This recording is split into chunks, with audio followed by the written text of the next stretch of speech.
Hello everyone, তোমরা সবাই কেমন আছো? আশা করছি খুব ভালো আছো। আর আমি তো খুবই ভালো আছি। আর এই বৃষ্টির দিনে গাছের এই ফলগুলো দেখে আরও ভালো হয়ে গেছে আমার মন। তো চলো ফলগুলো তুলে নিই। যখন গাছে একসাথে এতগুলো ফল এইভাবে পেকে থাকতে দেখি, তখন যেন মনে হয় যে গাছ লাগানোটা সার্থক হয়েছে। সত্যি খুব ভালো লাগে। এখানে প্রায় 30 থেকে 32খানা ফল একসঙ্গে পেকে গেছে। তো কি ভালো লাগছে দেখতে। আর ফলগুলো তোলাও খুব সহজ। মুন্ডুটা ধরে এদিকে 2বার ঘুরিয়ে দিলে ওদিকে 2বার ঘুরিয়ে দিলেই হয়ে যাবে। এক কথায় যাকে বলে ঘাড় মুটকে দেওয়া। তোমরাও কিন্তু তোমাদের বাড়িতে এইরকম ড্রাগন গাছ লাগাতে পারো, আর আমার মতো এরকম সুন্দর করে ফলগুলো ঘুরিয়ে ঘুরিয়ে তুলতে পারবে। তো যাই হোক, ফলগুলোর সাইজ কিন্তু মোটামুটি বেশ ভালোই আছে। এবছর আমি কিন্তু কোনো রাসায়নিক সার গাছে দিইনি। গাছের গোড়ায় পুরোটাই জৈব সার দিয়েছি, তাতেই এতগুলো ফল। কোনো রাসায়নিক সার কেমিক্যাল আমি ব্যবহার করিনি। শুধুমাত্র 2 রকমের ফাঙ্গাসাইড ব্যবহার করেছি।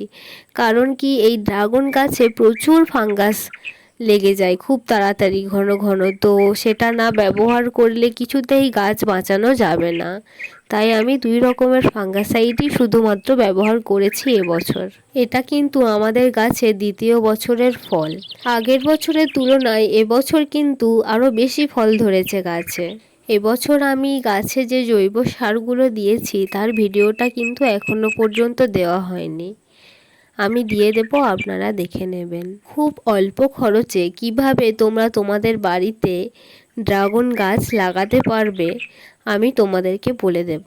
তো যেটা বলছিলাম ফাঙ্গাসাইডের কথা, ফাঙ্গাসাইড হলো একটা ছত্রাকনাশক পাউডার। তো সেটা পরিমাণ মতো জলে গুলে 15 দিন অন্তর আমি গাছে একবার করে স্প্রে করে দিই।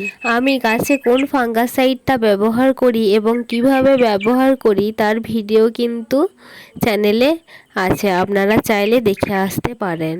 আমাদের এখানে 3টে ভ্যারাইটির গাছ লাগানো আছে, জাম্বো রেড, মুরাক্কান রেড আর ভিয়েতনাম হোয়াইট।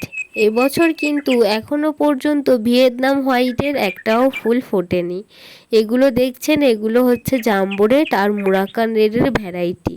ভিয়েতনাম হোয়াইটের ফুল ফুটলেই আমি আপনাদের সঙ্গে আবার শেয়ার করব। আজকে আমি সবগুলো ফল তুললাম না, যেগুলো একদম পেকে গেছে আর গাছে রাখা যাবে না সেগুলোই শুধু তুলে নিলাম। ঠিক আছে বন্ধুরা, আজ এই পর্যন্ত। তোমরা সবাই ভালো থাকবে, নিজেদের খেয়াল রাখবে। টাটা।